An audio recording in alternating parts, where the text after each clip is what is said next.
ఇస్రో ప్రయోగించిన ఆదిత్య-L1 విజయవంతంగా ముందుకు సాగుతోంది. తాజాగా శాస్త్రవేత్తలకు కీలక అప్డేట్ను చేరవేసింది ఆదిత్య-L1.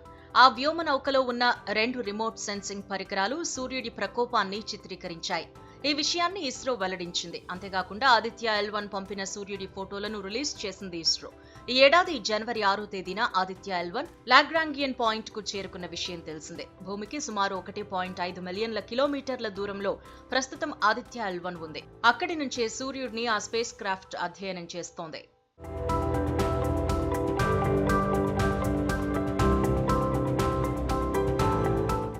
Solar ultraviolet imaging telescope, visible emission line coronagraph పరికరాలు సూర్యుడిలో జరుగుతున్న పరిణామాలను పసిగట్టాయి. మే నెలలో ఆ చిత్రాలను తీసినట్టు ఇస్రో తన ప్రకటనలో తెలిపింది.